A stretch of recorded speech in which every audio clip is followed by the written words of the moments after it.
Hello and welcome to I Am Geek, and this is episode 201. I'm Ryan, joined by my brother Chris and our good pal Katrin. We are burdened with glorious purpose. This week, we're talking all things Loki, and right off the bat, I want you all to know it's going to be lots and lots of spoilers. So many spoilers. Always. It's just going to be for all time. Tons of spoilers for all time. We're not pruning any of them. They're all going to stay. Can there be puns? Yes, there could be puns. But we are also joined, since it's a roundtable, we're joined by Ray Chase. He's back. And we're joined by an old guest of ours from way back in the time machine. Go back in I Am Geek past. And we didn't prune him. He's still there in the past. Dorian Soto is here with us. Hi, y'all. Yeah. Hey. Hi, y'all. Back then. Hey. It's possibly a variant of the original Dorian. We're not sure. That's true. It could be. Yeah, the other one. But yeah, we are going to dive right into Loki. It ended last night. Well, I mean, it ended yesterday, I guess. So I watched it like 2 a.m. on. Yeah, I stayed up and watched it myself as well. Because the kids were up. And I was like, well, I'm going to watch Loki since they have me up all night. Yeah, Ryan's kids are up, so that's why I stayed up. Do you live with him now?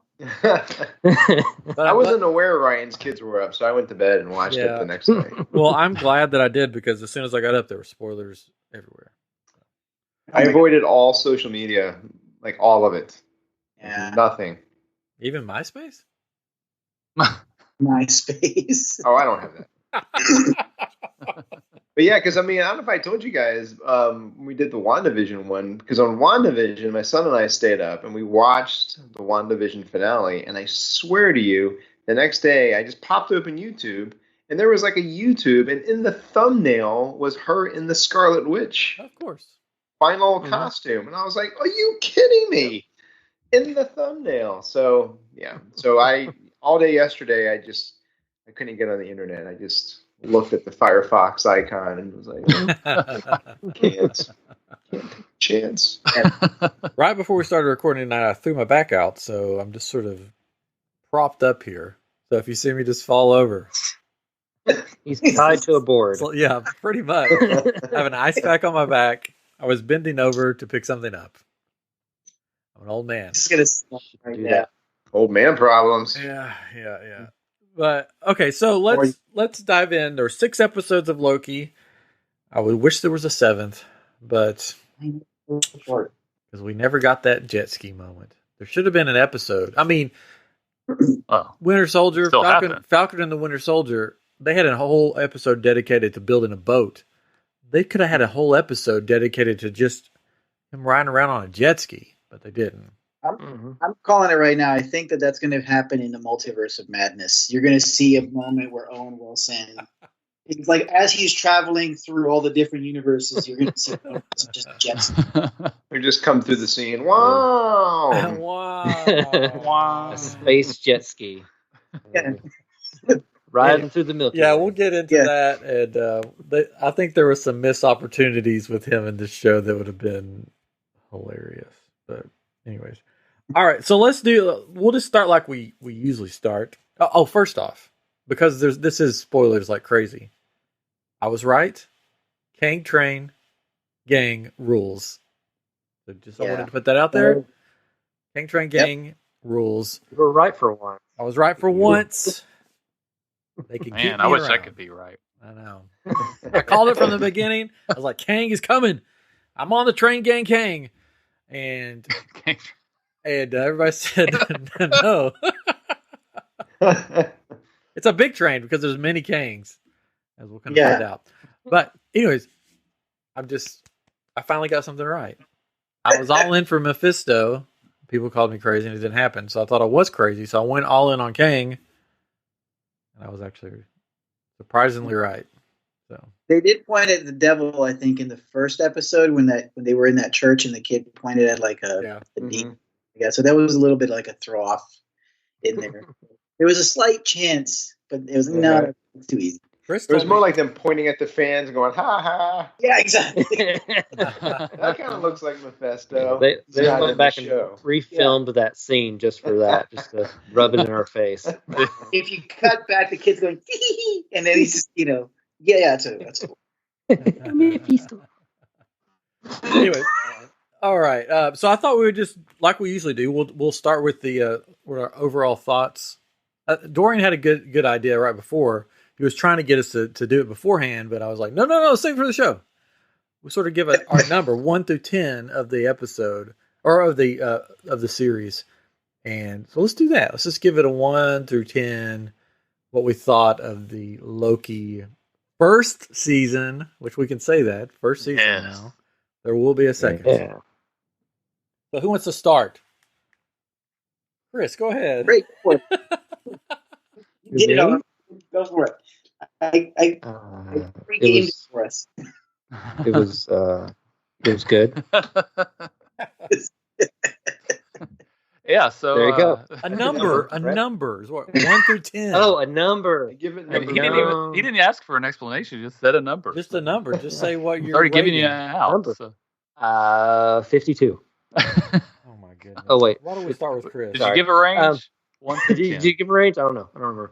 I would give it. I'd give it a solid 9. A solid 9. I would think. Great. It was solid. Solid. Not a soft Not- 9. Not a soft 9. No, this solid. This 9 is made of steel. Very nice. It's made of vibranium. Now this is the finale, or this? You said the series, right? The whole show. Yeah. The whole show.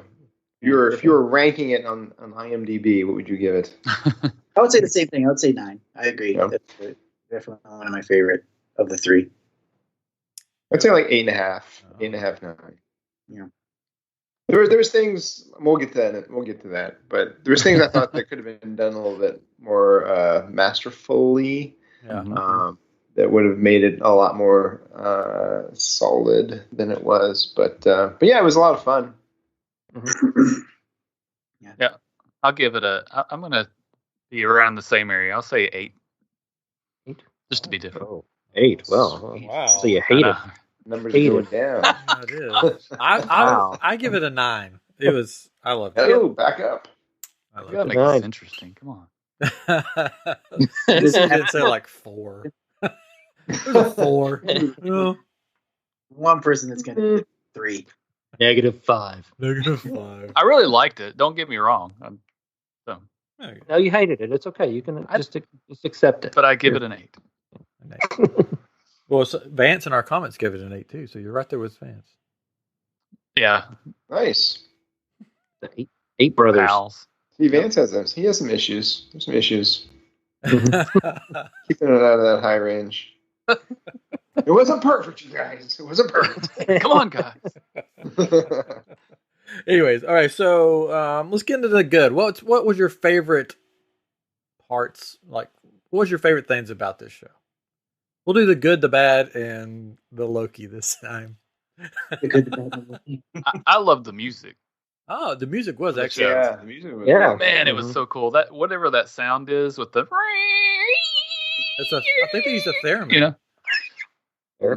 I think I they don't used a theremin. you could call it whatever you wanted to. I don't have any clue. No, really, that's what it is.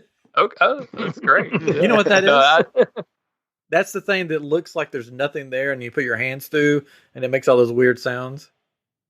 Oh.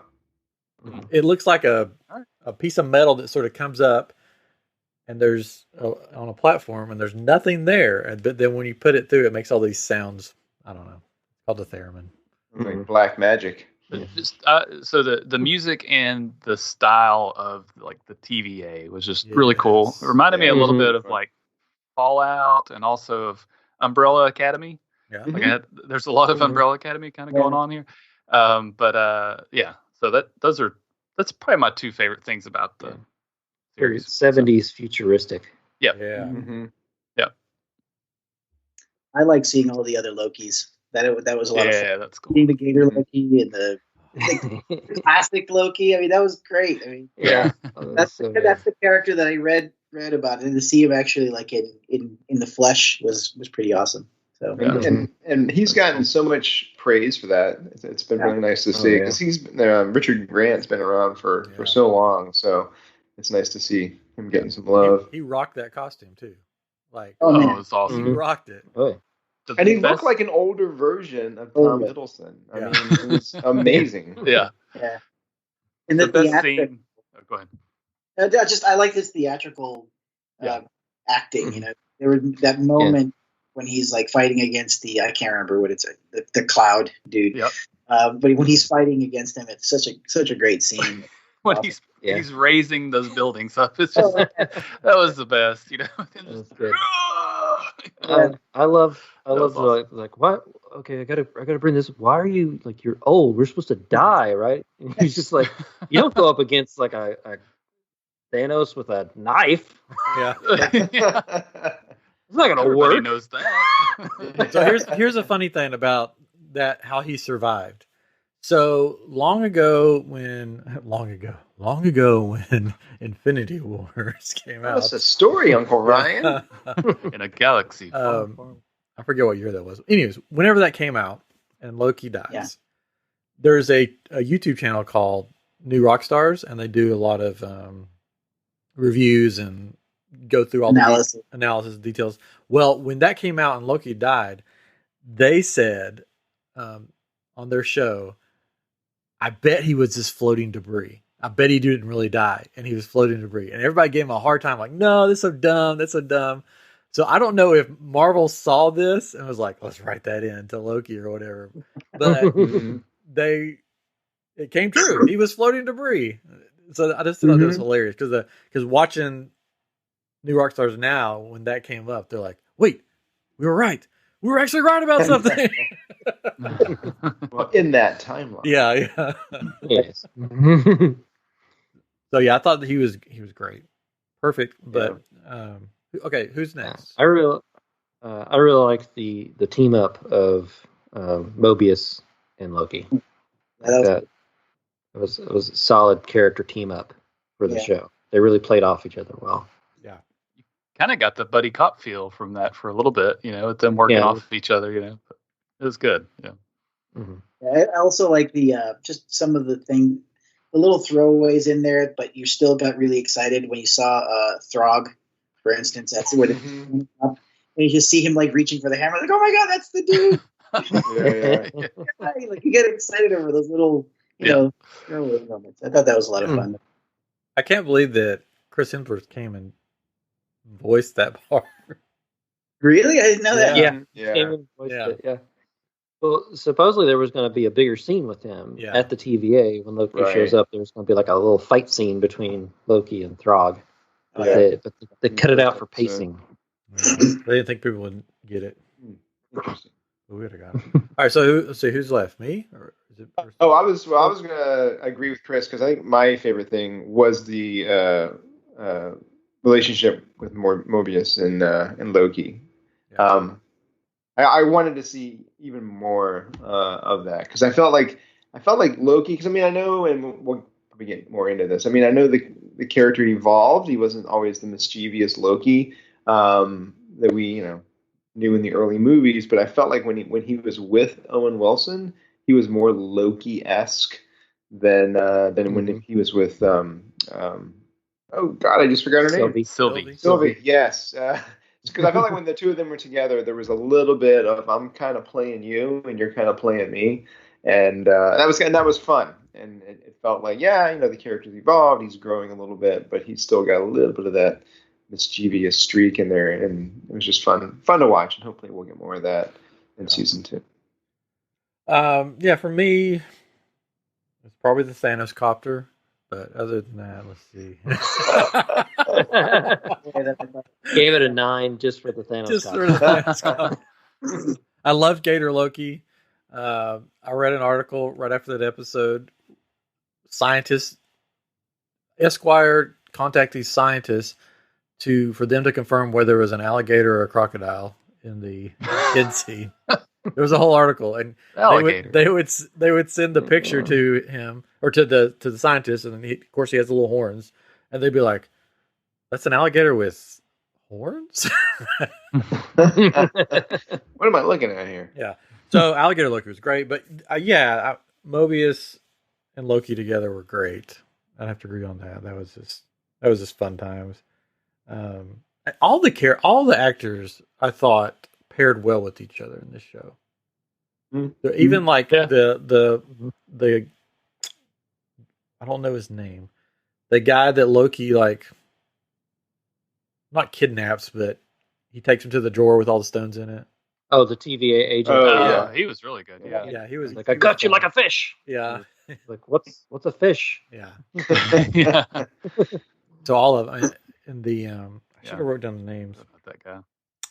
I thought the Ravonna. No, the other the main TVA agent. Yeah. No. Oh wow, my back's out. I don't feel good. She was the one. The back's out. She was the one that she got her memories. B-15. Yeah, I thought she did excellent. She was great. Yeah. Oh yes, really good. Yeah. I think my least favorite actor character was the boy Loki. Yeah, I don't feel like he was really a good actor. Like it just. That was an actual variant. He wasn't a good actor. Of Tom Hiddleston. Did he look at the camera at any point? Did anybody see him looking at good actors? You know who looked at the camera twice? Sylvie did. It's hilarious. In the episode 3 where she's up on where the neon sign is, and they're trying to figure out, they're on that weird planet. And she says something to Loki, and Loki gives sort of a snide remark back to her, and she looks directly at the camera and just sort of gives the "What's with this guy?" type thing. It's hilarious. Oh. It's really funny. She looks directly into the camera. It's like, "What's up with this guy?" And then there was another scene where she did the same thing. She just looked over at the camera. Yep. Yeah. It's 90s sitcom. All right, let's what's the bad? Any bad? Any things that you were just like, should have left that out. What was it? Was it episode 3? Yeah. They should have left episode 3. The infamous episode 3. Episode 3 brought it down a point for me. It wasn't for episode 3. Yeah, because it was the we're working on a boat episode. Yeah, I don't understand why that episode was there. You're gonna have to remind me what episode 3 is. That's when we're stuck on where nothing happened. Planet that's blowing up. That's getting hit. They're stuck on the moon that's getting torn apart by a planet. Right. Yeah, and they're just walking around, and then they're trying to escape, and it was just them talking. Like, it's supposed to be like it's character development. Yeah, I mean, there was an important part at the end that almost happens. Yeah, there was like causes the rift, right? So. Yeah, there was like one bit of good information out of that, but that all the TVA were variants. Yeah. But it just for me, it was like you were trying to get to know the characters, but like you didn't really learn about Sylvie all that much. He would ask her a question and she would just kind of divert it. And it was like the next episode where we got the flashback, like right off the bat. Yeah. And it's like, well, why didn't they do that in this one? They could have like explained her character more, because like you just did what that episode did in like 2 minutes. The beginning of the next episode. That was what it was. Some of it with them fighting. It's like they just showed her like take out a whole bunch of TVA agents, and then she was having trouble with like these 2 guards on a train. And then Loki was having a lot of trouble with the guards, and he got thrown off, and the thing broke. And it played like it was going to be some kind of ruse, but it ended up not being. He was drunk, Yeah, that was kind of weird too. It was like, what do we do? There's no development there. He likes to drink. Okay, I mean, we're wasting time. This isn't character development. This is just kind of nonsense. Romancing each other. Yeah. See, that was the thing. I never bought their relationship. I kind of felt like Dorian romances. Well, it felt like, hey, we went on a train ride together. I love you. And it was like he loves himself. Yeah, he loves himself. Yeah. That's the only person he can. I almost wish they had just let it stew, maybe for a couple of seasons. Let it build, have it build naturally instead of it just felt a little bit like, well, you're a Loki, I'm a Loki, and you're a female. Hey. I don't know. It just felt very she wasn't a horse. Sorry. Thank goodness. That's from the comics. I have a question. Okay. Mm-hmm. What are the limitations of his conjuring, of his summoning things? Because it seems like it's pretty limited. He's. I don't know. At one point, he's taking a building and he's pushing it back up. I'm like he was able to make a holster appear, or whatever you call a sheath for the sword that he gets. He was able to get that, and then a blanket, and then but nothing else. It's like, could you not have and then transporting to different places? It's only certain times that he would actually use those powers. And it seems like he could have used it a little bit more. So he's like the Hal Jordan of Greenland, of Loki. Right.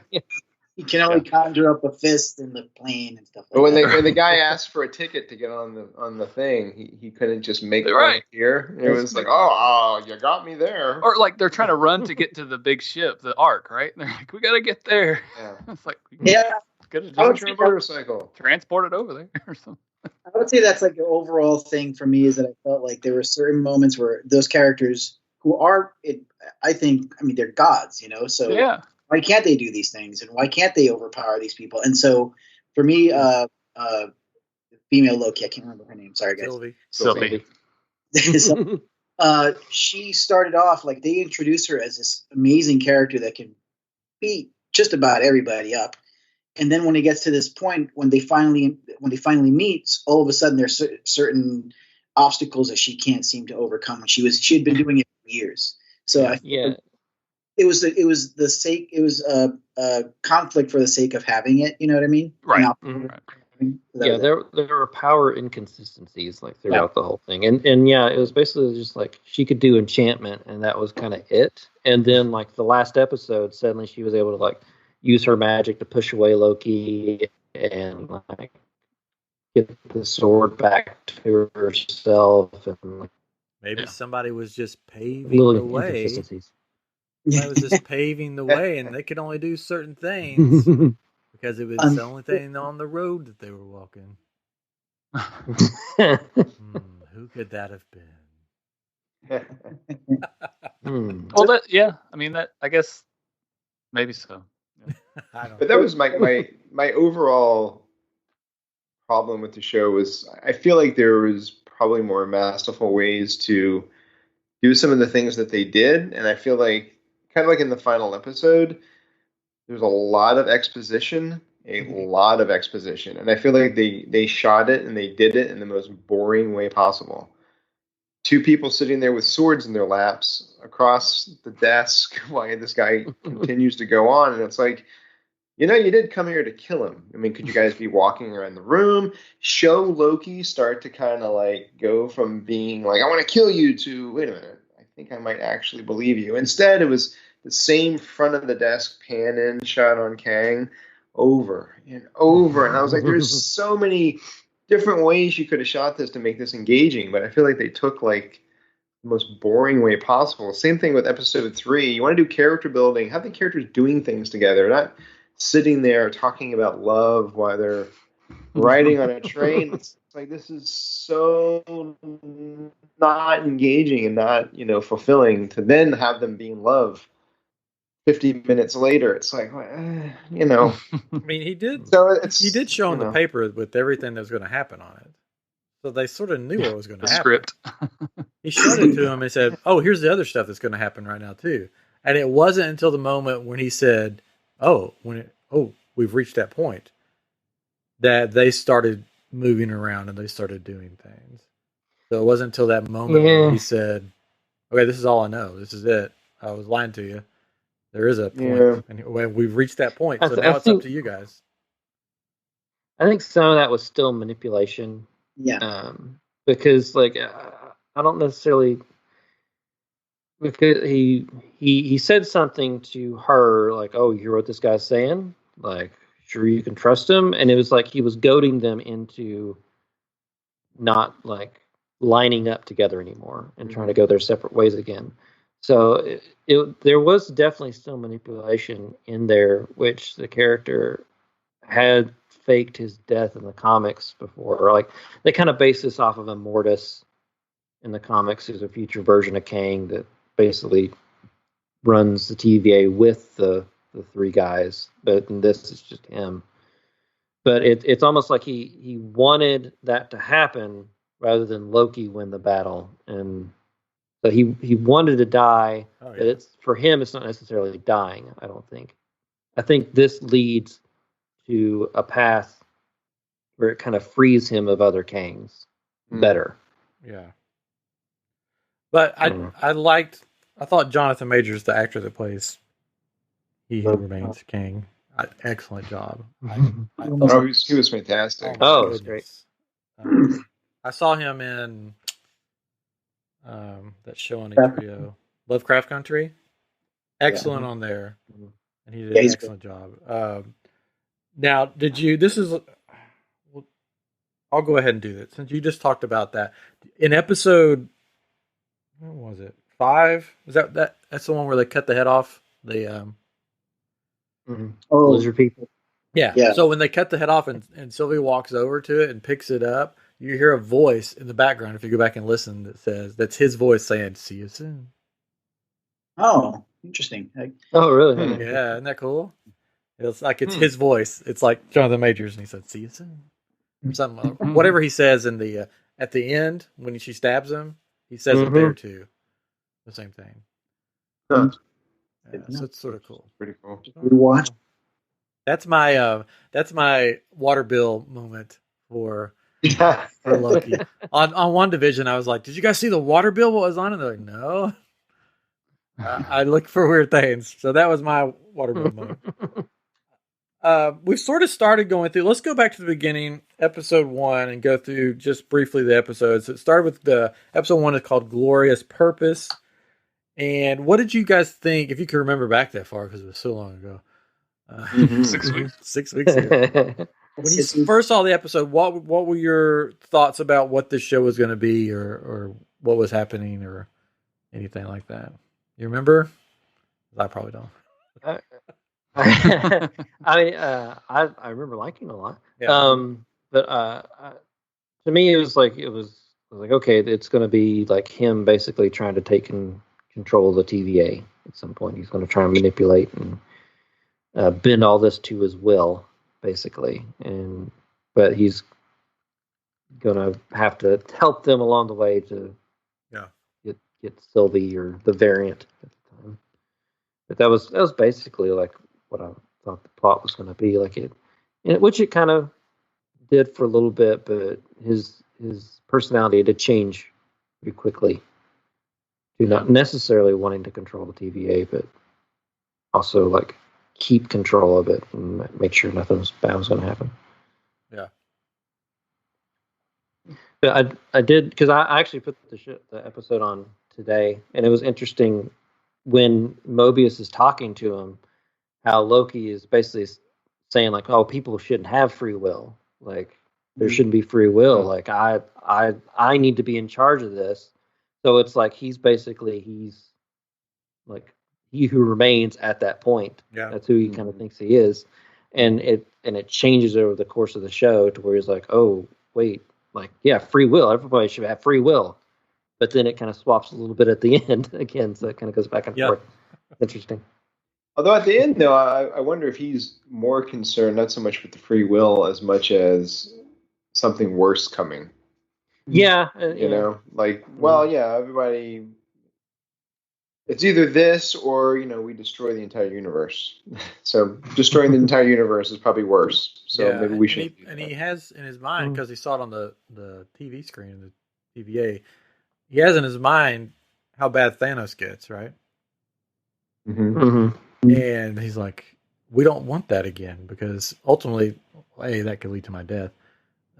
B, that could lead to worse things. And then he also now cares for someone.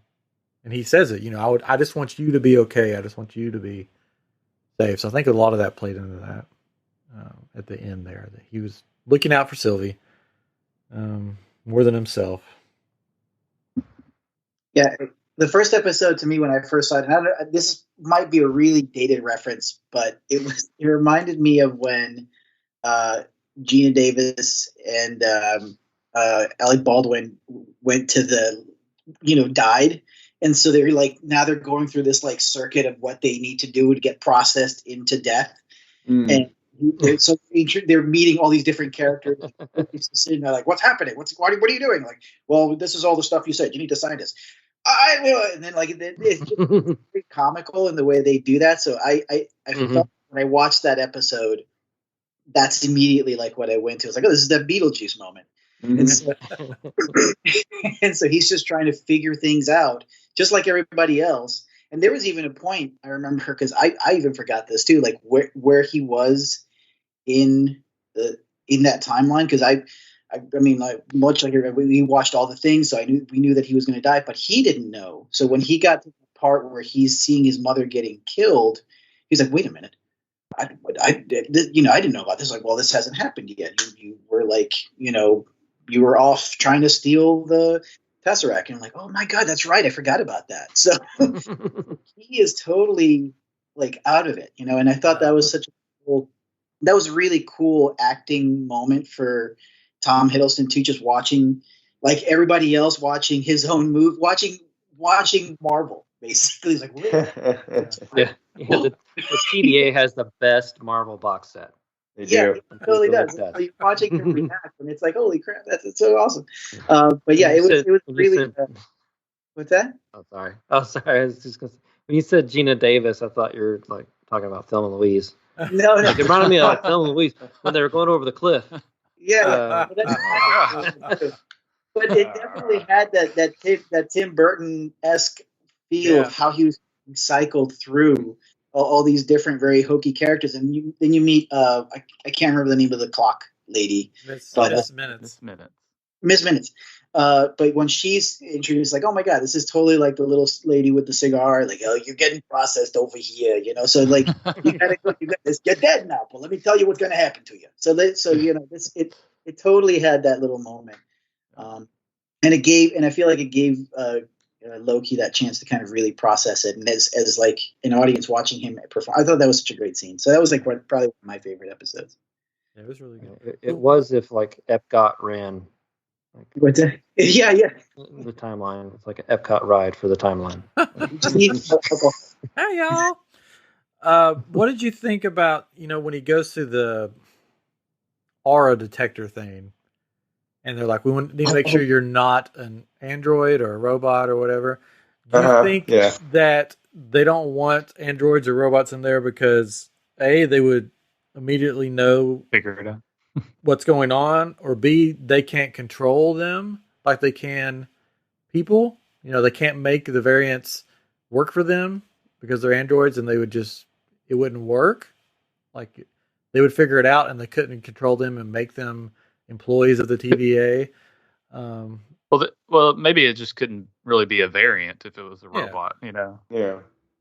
Well, I don't know, because there's a scene like where Loki's trying to escape, and the hunter woman comes in and she swipes at him, and he uses the collar or whatever to zap himself away. She hits a chair, and the chair evaporates.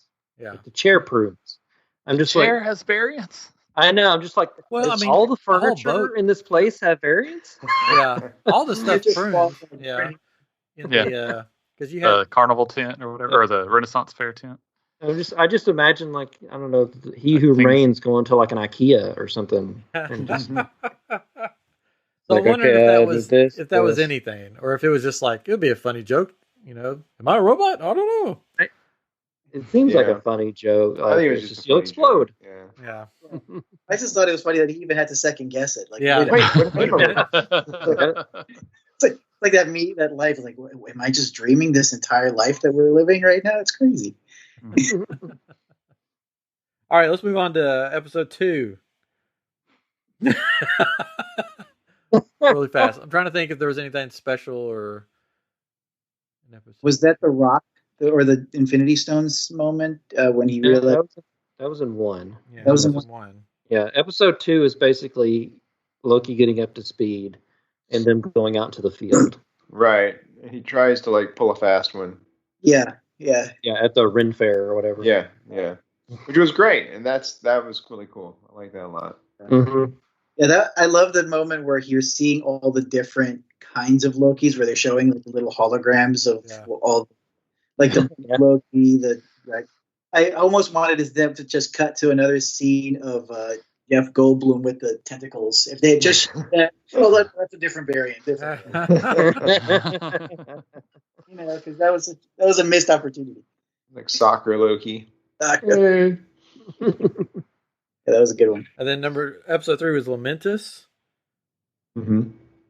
Which we kind of talked about. And episode 4, a lot of us lament that episode. Yeah. Episode 4 is the Nexus event. So that's when they get brought back to the TVA. Mm-hmm. All that stuff.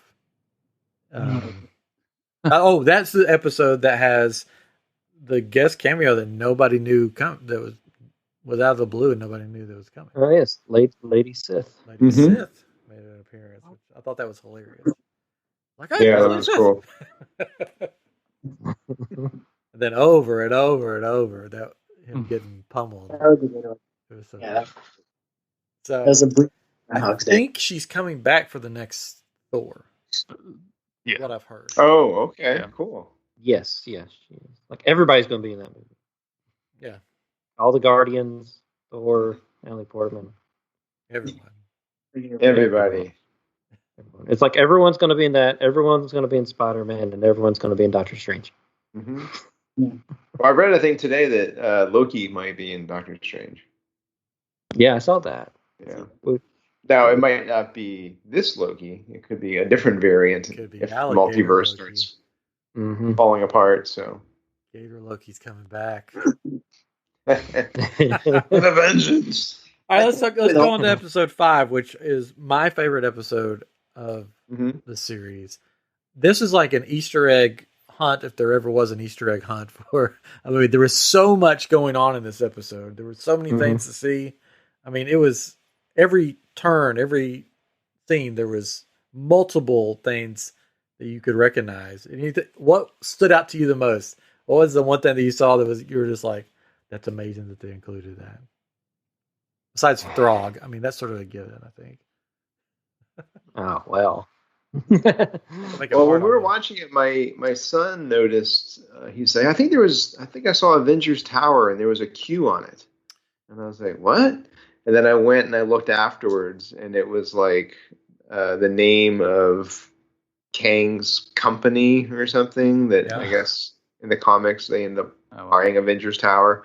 That was there, which I was like, oh, that's kind of neat. And the Dark Aster was crashed out there somewhere, and that was kind of cool. Mm-hmm. And I love they had President Loki or whatever. Just the one scene of the alligator attacking him. Yes. Just cracked me up. Like I was laughing out loud at that. Did you realize how long he screamed? Like when it cuts away from him in the background, you can still hear President Loki screaming and running around. It's the same scream. It just carries on and it goes on for like the whole scene. I think I might do that too if my it's like, ripped off. Yeah. And the regular Loki's reaction to just all them fighting was just great. Just like, oh, really? This is what I'm like, isn't it? Oh, jeez. Self-reflection. It definitely had like a Captain Hook moment too, when taking his hand, like, ah! Yeah. So cool. I thought it was cool that they included some Easter eggs in there that were from our timeline, if you want to call it that, real life. They had the big ship that drops down was actually a real ship that disappeared. People don't know what happened to it.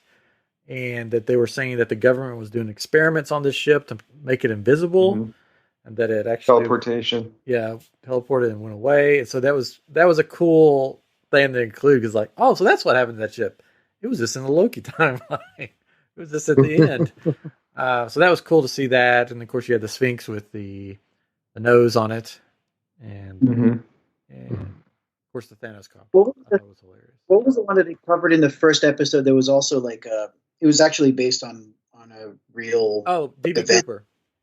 D.B. Cooper. Yeah, love that. Such a great scene, like how they explained that. Yeah.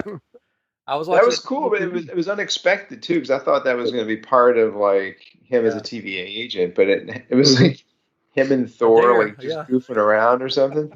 Yeah. I had to stop and explain to my wife who D.B. Cooper was. I was like, D.B. Cooper. She's like, I don't know what you're talking about. I'm like, pretty sure I learned this in school.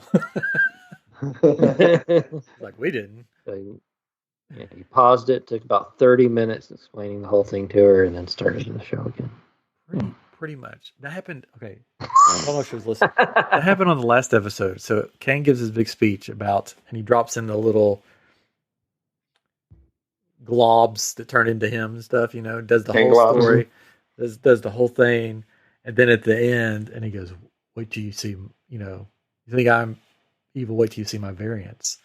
And she goes, he has variants? And I'm like, did you not hear the big whole monologue thing that we did? And I heard it. It's like, maybe we should go back and listen again. So I had to rewind, do it again. I did like a lot of those mini variants had like the cowl, the king cowl. Yes. Yeah, that's cool. And the statue at the end has the King the Conqueror outfit. Yeah. Yes, he did have the outfit. It was so cool. As a person who reads comic books, though, and I know Ray talked about this a little bit, the exposition that goes on, I felt like it was one of those panels, and I don't know if you guys, when you notice this when you're reading comic, but it just felt like one of those panels where you're just seeing a head, and then just tons of text. Yeah. Throughout, and you're like, oh my God, I got to read this whole thing. Yeah.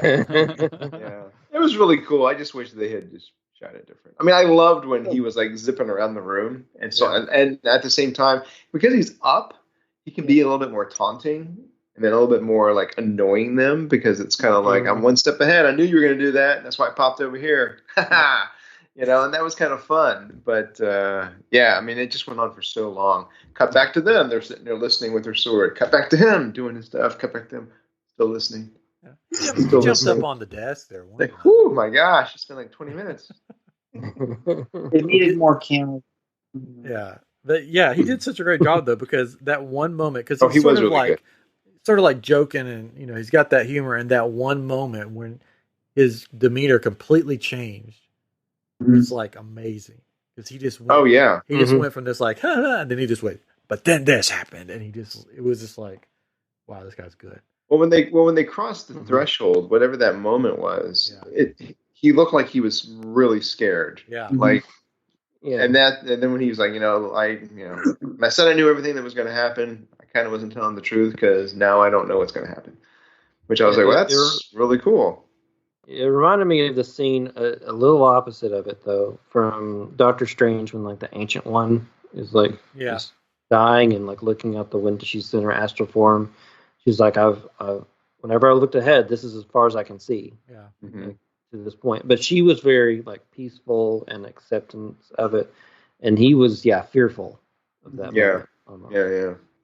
So, but then what was interesting too is I think I was reading some stuff that some of the writers are big fans of Lost, and I was watching a thing, and they were showing some comparisons between stuff in Loki and stuff in Lost, and there's definitely, obviously, the smoke monster being a huge lift, but even some of the dialogue that he was talking about I don't know what's going to happen next and whatnot. They were showing scenes in Lost in some of their final seasons that they had dialogue very much in the same sort of vein as that. And there was also the whole thing about good and evil and free will and destiny, and so I don't know. It's kind of cool having those themes resurface in this. Cool. I love the apple. To me, I don't know if this is what they intended to do, but to me, because he says, I'm the devil that you've been looking for, and he's got the apple, and he's basically offering them the apple, offering at the new Adam and Eve to be rulers. I thought that was really cool how they just sort of threw that apple in there, and if you know that story, if you know that background of Adam and Eve, then it's like, oh, so he's basically saying, you're the new rulers of the earth, Adam and Eve. You're the new ones. I'm giving it to you. Wasn't there something like that also in WandaVision? Of fruit, like wasn't there like a orange or some? There was something with a fruit. I can't remember what. I know they talked about they used a fruit to talk about how big the baby was. Yes. Mm-hmm. But then they actually had that fruit somewhere in the. Yeah. I think that. Well, I was also wondering because somebody was bringing up and they were doing some screen cap comparisons because I guess there was something I never watched any of the trailers, like the mid-season trailers or anything like that. But I guess there's footage in there of like King Loki of him ruling Asgard, which was not in any of the episodes. And then there was one of him like kind of turning around, and somebody took a screen cap and said that this looks like the room that he's in Avengers Tower. Yeah. At the end. So I was wondering if, when Miss Minutes is like, basically tempting him, like, hey, you could rule Asgard. Hey, you could beat the Avengers.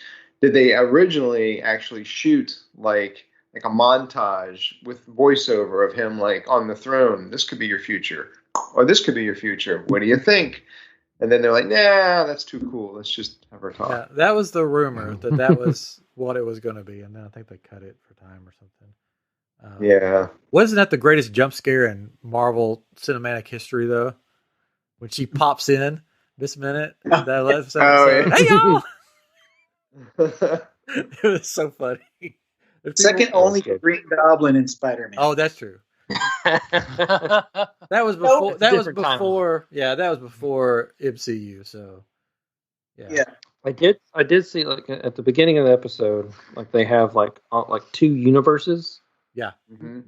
And I saw someone comment like, "Oh, well, this could be like the Marvel universe, and this is like the Fox universe." Yeah, somebody mentioned that. Mm. Yeah, supposedly there could be some dialogue in there from an X-Men movie. Oh, right. Mixed in. Getting jumbled. Mm-hmm. Getting jumbled in. Now, there was dialogue from the MCU, and then there was dialogue from our timeline, if you want to call it that, like actual real life people. And then and somebody said they think there might have been something from an X-Men movie, which would be pretty cool. But there's probably not. Or if there is, they were just doing it to be funny. Well, what's interesting, too, is that I started thinking about this today, is that the timeline was already starting to splinter, remember? Because she had those vials, which they never really explained how or what her plan was, right? Because she had all these little pads and she had all these vials of reverse juice, and then she sent them through. And we don't know where they went or what they did or how they were going to then put reality back to the way it was. But I think that was like a distraction. I think it was basically she collected all those and like started all these timeline branches, so they had to react to that. Like everyone was reacting to that, and it took their focus away from the TVA. Yeah. She could go in and try and get to the Time Lords. I was wondering today, I was like, was that branching still happening in episode 6, or did they have that under control? But I do feel like I'm gonna just call him a Mortis. I don't know. Like that. I do feel like this was part of the plan. Like still, because when he got to that threshold, it's like immediately like branches started happening. Yeah. Mm-hmm. So I really feel like he was starting to lose control of stuff. Like the Lokis were like just automatically just started like a huge branch. Mm-hmm. And I feel like he had some plan that's going to lead into the other movies that's going to fix his problem that he's not able to control anymore. So he found a more viable fix to the evil Kangs. They're trying But the other thing too is that since there is going to be another season, and we don't know how many seasons they might go. I mean, it could very well end up being sort of like Mandalorian, where they're still doing chapters, even though it's the second season. Where it could end up being by the end, it's like Loki is 12, 15 episodes. And when you watch them all together, it all makes complete sense and it's a full story. Like this isn't like necessarily the final episode, like final light beam, sky beam, whatever, a big fight and it's the end. It's like, well, this isn't really the end because we have another 6 episodes to go. This is maybe the middle or the end of the first third or quarter of the overall story. So it'll be interesting to see, where it goes, and then when you watch it all together, if it ends up becoming more like a series of books rather than, little mini movies. When do you think season 2 is going to happen? I don't know. Because like Kang is going to be like a major player in the Marvel movies for a while. Like, I mean, like Spider-Man, you're seeing like the multiverse happening, like with Dr. Octopus. Like, I mean, the Multiverse of Madness is the title of Doctor Strange, so it's going to be happening in that. And I thought there was another movie too, but I mean, second Ant-Man. season of Loki. He's the big bad guy. Ant-Man, he's the big bad guy in Ant-Man. I'm thinking Loki season 2 will have, my guess would be right before Ant-Man to set it up more. So like 20. I can see that. 22? Maybe, late 2022, like December or January 2023. I'm also wondering if there could have been a misdirect at the end of the episode when he sees the statue of Kang the Conqueror. Like, he might not be in charge of the TVA. He might be the founder of the TVA. And so when, like, Morbius is like, what does he want us to do? Does he want us to chase all these branches down? And, we thought he was talking about maybe Loki or whatever. And now, after seeing the statue, we think he's talking about the boss, Kang. Maybe it's not Kang. Maybe it's Kang founded the TVA. He's like their god. We do everything that we do for Kang the Conqueror, but there's somebody new that's in charge of the actual TVA. And there could be multiple Kangs. Like it could be one of his variants. Yeah. That's what I was thinking when Renslayer goes into the door saying she's going to go find free will, that she actually goes and finds another Kang. Maybe it is Kang the Conqueror that she finds. Well, before she says that, like Mobius is talking about, like, we should give everybody free will, and she's like, the only person that has free will is the person in charge. Yeah. So to me, when she says, I'm off to find free will, to me, that's like she's going to go try and take charge. I thought she, because that's the only way to get free will is to be in charge. I thought it might set up the relationship with her and Kang from the comics. Yeah, I mean, it's the relationship varied in the comics. At first, it was like he was a conqueror conquering her world, and they were at odds. And then they, fell in love, but then they fought again, and then she took charge of everything, and she like named herself Kang at one point. I feel like she's gonna be more of like an in charge, wanting to run person rather than like a love interest for Kang. So did I miss something with her pen and whatever? Because we know your secrets. Yeah, it's like you're a variant like everyone else. Yeah. Well, that's just how they got everybody else to realize we're all variants, because the person who is in charge of us is a variant. So that means we're all variants, and they're like, "Oh crap! Oh yeah, all right." And she seemed to, and since she had that pen, it's almost like she at least knew that much. She knew people were variants. Okay. Yeah, I bet her name wasn't Renslayer that at the school. Mm-hmm. It was something else. It was on the wall or her diploma or whatever. Yeah. So her name was different, unless she was in somebody else's office. I still want Morbius to be a variant of Phil Coulson. I think that'd be awesome. It's like, you stabbed me in the back, Loki. Now we're working together. I thought instead of a pizza car him riding in on, it would have been hilarious if it was a race car like Lightning McQueen. A red race car. I've seen somebody do a meme of that. Gosh, that they put him driving Lightning McQueen instead of the Pizza Planet truck. Pizza Planet, yeah. And that was super convenient that he was right there near where she came in, right? That was lucky. It was all planned. Somebody was paving the way.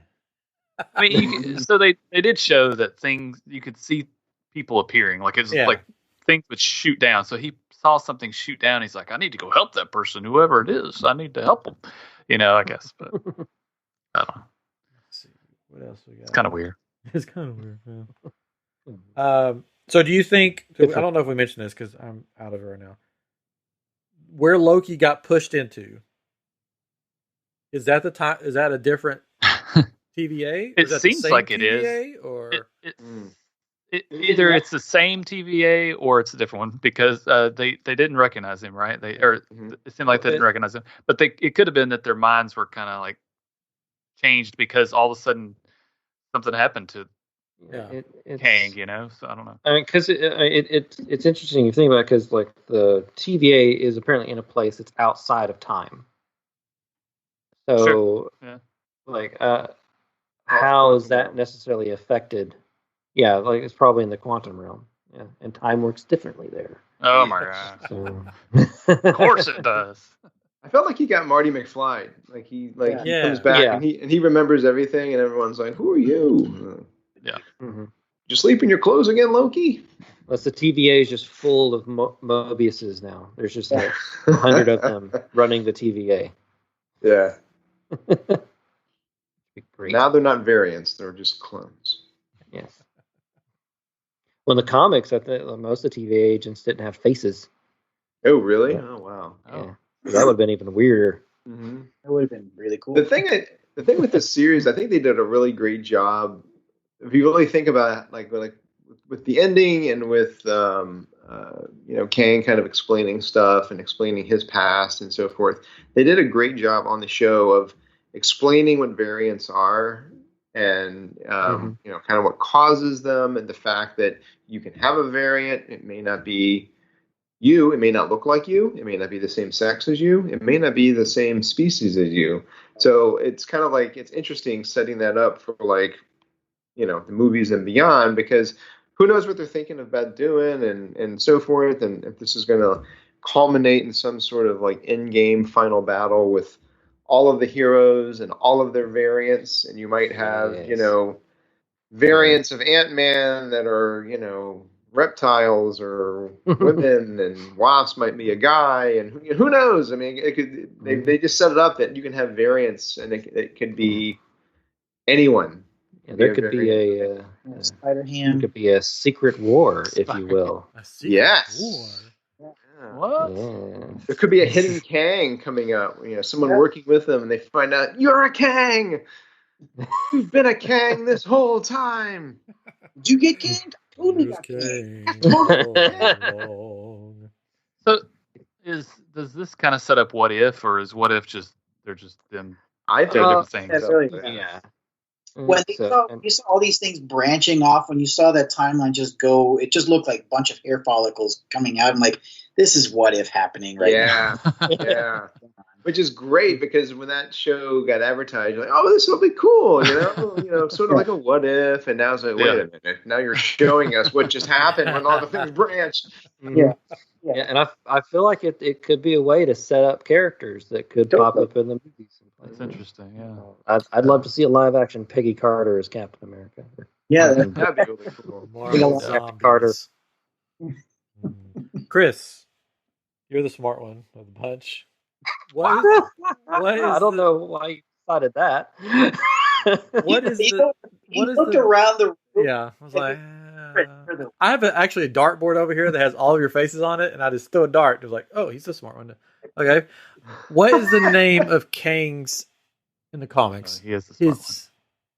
City. That. Oh, I don't remember. The smart Kangtropolis. Kangtopolis. Well, it's the place that he conquered from Ravonna. Yeah. Wow. I don't remember the name of the city.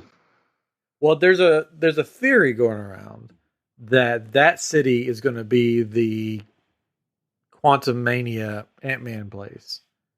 That's how Kang is going to come into the story of Ant-Man, is that this, because it's like a microscopic, I don't know. And somebody said one clue that we'll know that it is that place, even if they don't call it that place, is the Sphinx will actually be there, like we saw in Loki with the nose on it, because is featured prominently in that little city or whatever in the comics. So that's a would be a good way to bring Kang into it, because I'm like, how's Kang going to be an Ant-Man? Well, that would be interesting way. Yeah, I mean, the Sphinx was his spaceship basically, because he was Ramatut. Yeah. He went back in time and like, I'm going to rule Egypt, and that's where that's where he met Fantastic Four for the first time and fought them. And he was in the comics. I'm smart on some things. Yeah, in the comics, he was related to Reed Richards, right? Yeah, there were variations. Like it's changed like over time through the comics, but yeah, like he was like Nathaniel Richards. He was like a. And that's the costume that they based this version of Kang on, right? Yeah. Mm-hmm.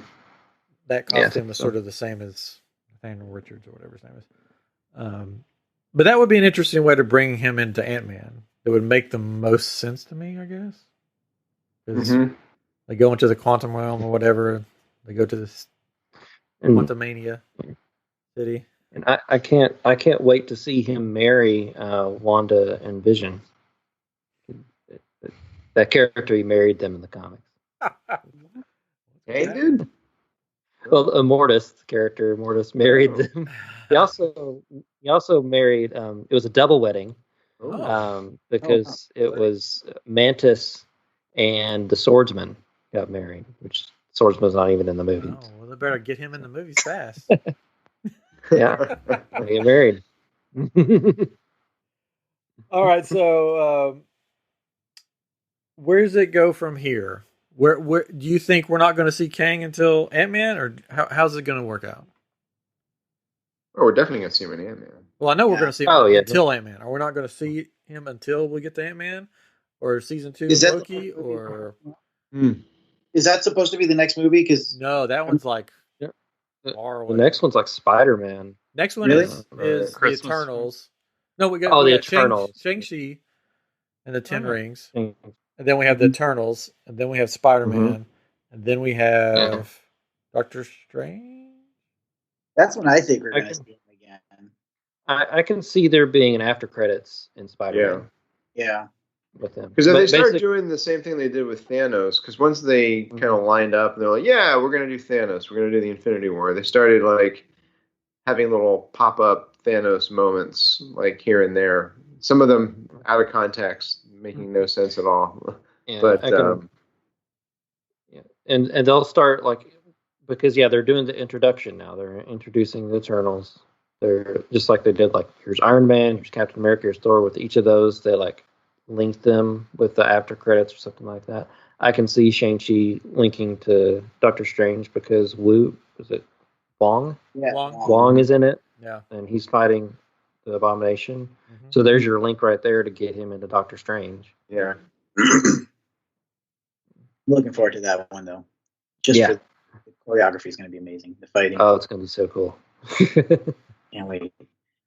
Our comments. Vance mentioned the arcade game in Kid Loki's lair. We haven't talked to Katrin about this yet, but Chris and I have already been talking about this. That's a plan for a future episode of I Am Geek. We're going to deep dive into that arcade game, what it's all about, because it is a tall tale that happened in Washington with the FBI and Oregon. Oregon. So I think we may save that one till Halloween Geek time to be one of our Halloween episodes, but we're gonna. I don't know if we'll save it till then, but I just before it happened in Loki, I just recently listened to a podcast all about it, and I was like, this thing's insane. If you don't know about it, it's this video game that was put in these stores that supposedly the FBI put in there to mind control teenagers and everything. And all this stuff. And that's the whole podcast right there. No, it goes. There's a lot of crazy stuff. There's a lot of crazy stuff that happens with that story. But yeah, we're going to talk about that in another episode. Commercial break, because we're already over an hour. This weekend, we will be at Comic Palooza. Hopefully, I will be vertical at Comic Palooza, and Katrin and Chris will not be rolling me around in a wheelchair at Comic Palooza. But we will be there. So if you're in Houston, Come join us. And speaking of Loki, we're going to have these cool buttons. Loki, I Am a Geek Loki buttons that you can pick up if you see us or at a table, random table. We'll just throw them places. At Conclusa. We sit a lot. The podcast booth. The podcast pavilion. They're called the podcast booth and on one map, so I'm pretty sure that's what it's called now. Oh, so it's not the pavilion. It's been downgraded to a booth. We're right beside another stage, though. There's the Emerald stage is right beside us, which is kind of cool. But yeah, so we'll be there 11:30 doing a live show about lightsabers. Surprise, with the owner of Crimson Dawn lightsabers, and then we'll be 6:30. We'll be back there to do Battle Royale with Cheese, which is our game show. And then the winner of that is going to take on Chris, right, Chris? Yeah. I don't know about that. I thought you said take home Chris. Yeah, take home Chris. The winner will take home Chris. Yay! I'm an object to you. Yeah. But there will also be a closet full of Chris's. Yeah. I got all kinds of variant Chris's. Some of them have hair, which is crazy. Oh. That's crazy. Yeah. But don't get too crazy. Yeah. There'll be actors from The Mandalorian there. There will be one actor from Saved by the Bell. Not both of them. Not both of them. Zach Morris will be there. I mean, that's Ron Perlman's going to be there. Ron Perlman, which I got my ticket to get an autograph. Oh, nice. I'm gonna bring down our book of art, book of life. Can we go with you, or is it just like a one person? No. Can we give you our book? Can we just stand go into this room? Did you sign? I worked on this thing, and so did all these people, but they can't be here. Oh. I paid for my ticket. $60, $60. Hey, for it. Is there a limit? Can you only get like one thing signed?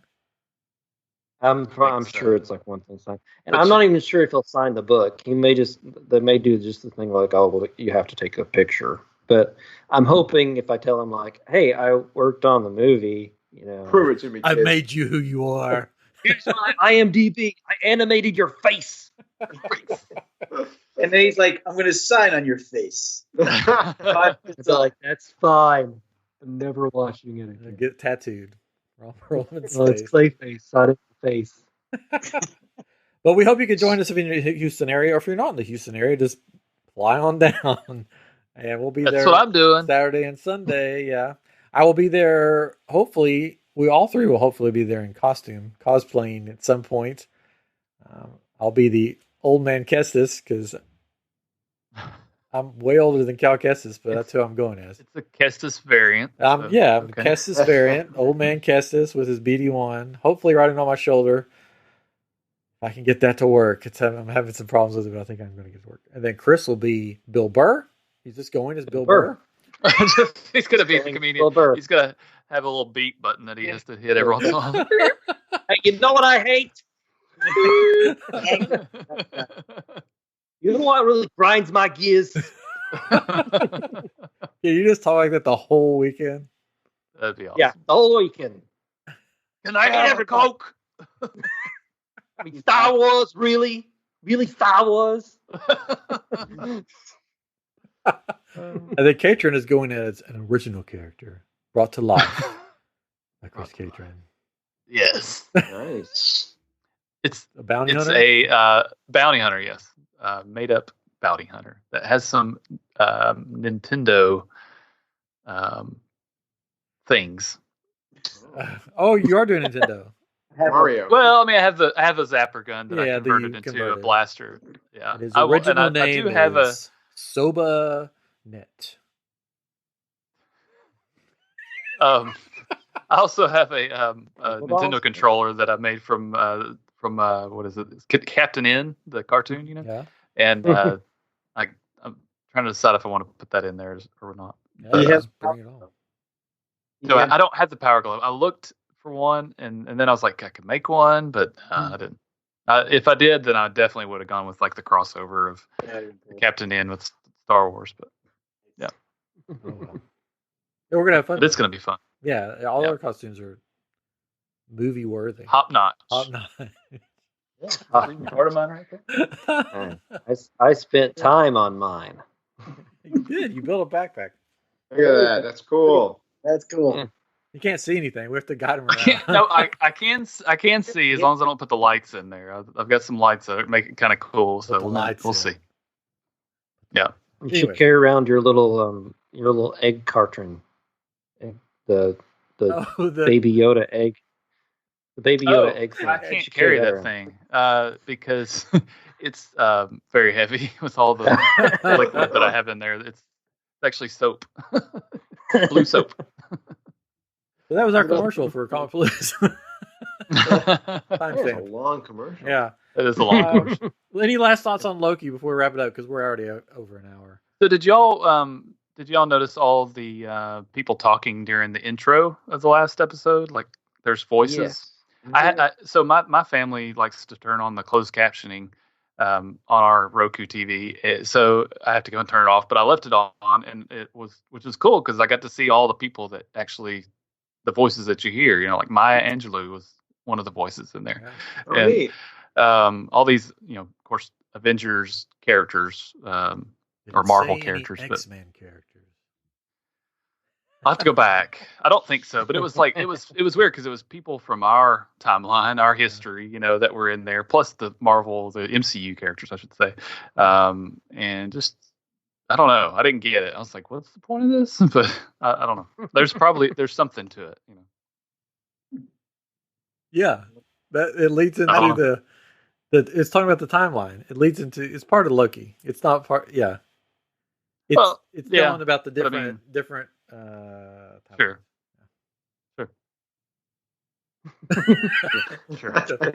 Timelines, variants, whatever. Whatever. This is why it's an 8 for him. That's right. It was a 9 up until that intro over there. Yeah. I didn't even understand what they were saying. I had to have the closed captioning on. Like everybody's talking over everybody. I didn't get it. Anyways, so I'm ready for season 2. It can come out tomorrow. That'd be good. Oh, okay. Let's final thoughts. Rank the 3 Marvel shows that have been out so far. So we got WandaVision, we got Falcon and the Winter Soldier, and we have Loki. Let's rank them. Dun dun dun. Sure, I'll go. I'll go. Good, and good. I'll go from least to greatest. Okay. I'll go Falcon, Winter Soldier, WandaVision, and then Loki. So Loki's your favorite. I like it. Yeah, he's adorable. I will go next. I mean, the thing is, it's kind of hard to rank them. I mean, they were all good, Yeah. But I would say in terms of like total satisfaction, my least favorite would probably be WandaVision, then Falcon Winter Soldier and Loki. Falcon Winter Soldier was just an action show. It wasn't trying to be a mystery or set up anything or oh my gosh, and it just delivered. I mean, delivered from that aspect. And again, kind of what we were talking about at the beginning, WandaVision set up all these expectations and oh this and oh that and oh look, it's Petro and whatever. And then it was like, no, we're not going to have payoff in any of that. And so that kind of left me feeling kind of weird by the end. But then, like I said, Loki ended pretty strong, and it, sure, lots of people predicted it was going to be Kang, and it was, and it's like, that's great because that was awesome. It wasn't bait and switch or, you thought it was going to be something cool, but it was just another Loki. Dorian. Yeah, I think I'm on the same boat with Street. He said, what was it? Loki, I'll give it a 9. 8.5 for WandaVision, and then Winter Soldier probably like a 6 or a 7. I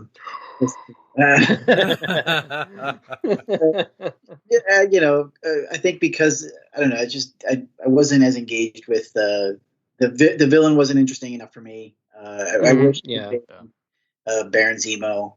Really wish that he was. I mean, he was a fun character. I feel like they could have taken it in that direction, but they didn't.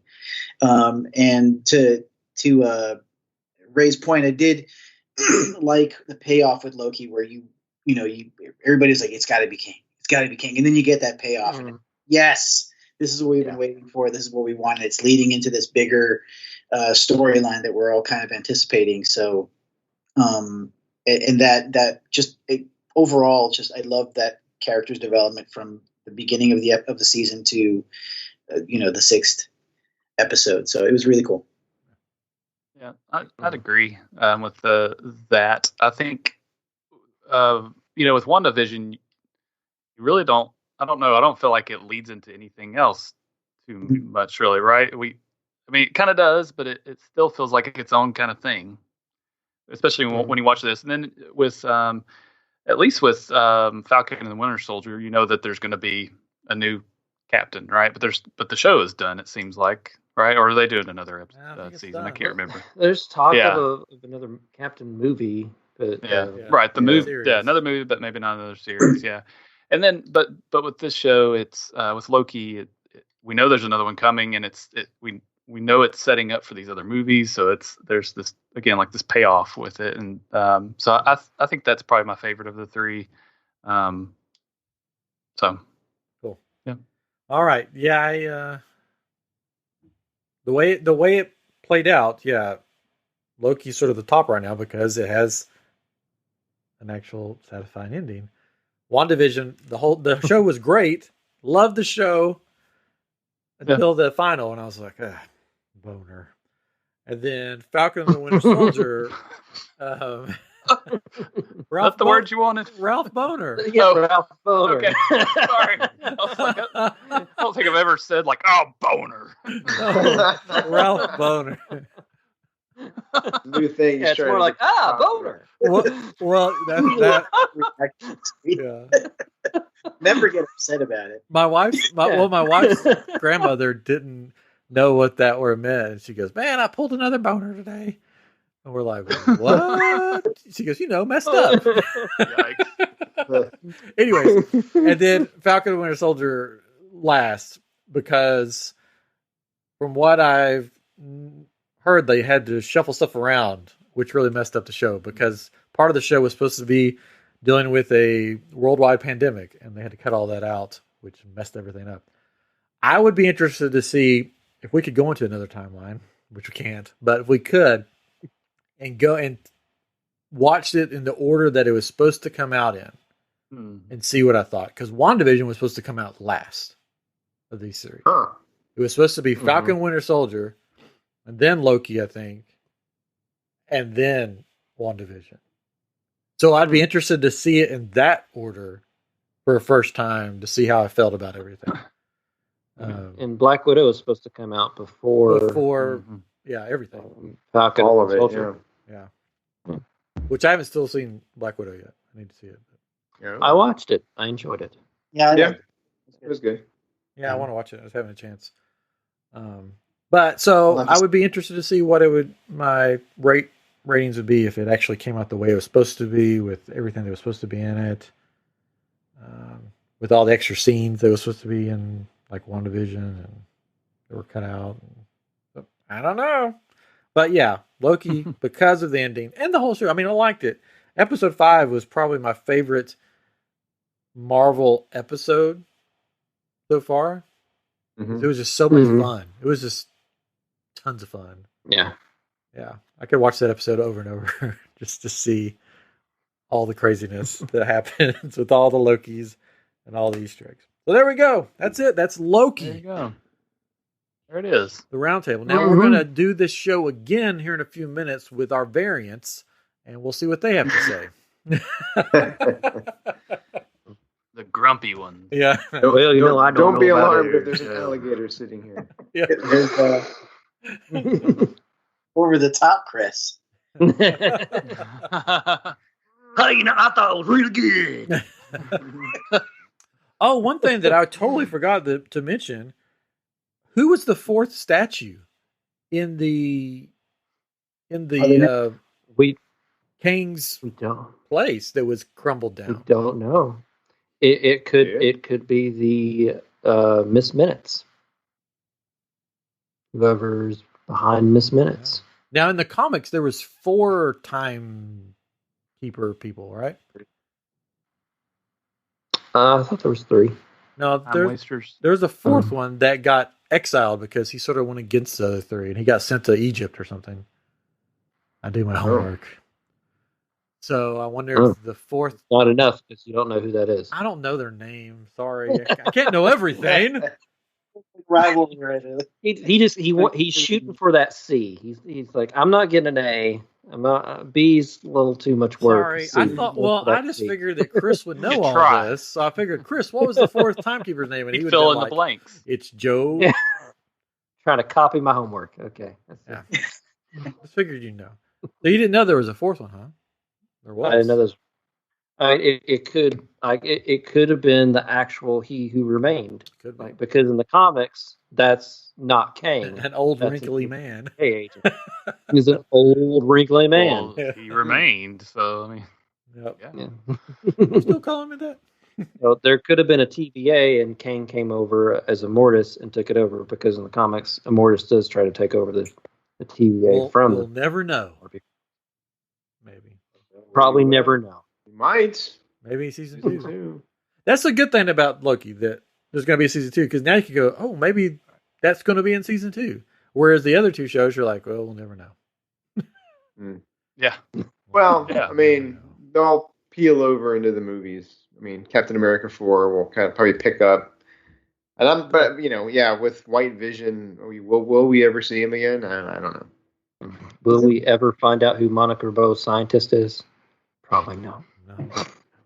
It was Kang all along. It was. Captain Marvel again? Is there like a part 2 for Captain Marvel? Yeah, the Marvels, right? Yeah, the Marvels. Like, Just she'll be in Monica Rambeau will be in that. Monica Her and Miss Marvel will both be in it. There we go. Yeah, that's another show that'll be coming out at some point. Miss Marvel. Nice. And Biggin. Yes. Isn't that what you said? That's her catchphrase. Yeah. Ryan just shouting out boners and embiggens. I'm just repeating what Marvel people say. Anyways. Oh, man. All right. Until next timeline. Ray, Dorian, thank you so much. Dorian, you sort of completed the round table. Now every round table you'll have to come back on to keep Ray in check and make fun of Chris. Absolutely. I do that on the regular. Yeah. Constantly. Keep order. What? Sorry. Ray in order. Yep. Keep Ray in order. Yes. We set the path up. You just walk down it. Oh, what if? What if? This has been I Am Geek episode 201. Can you believe it? We'll be at Comic Palooza this weekend, and next week we'll be back with the new episode. So check back with us. And then the next roundtable will be... I don't know. What if? What if, I guess. September, probably. Unless there's a movie.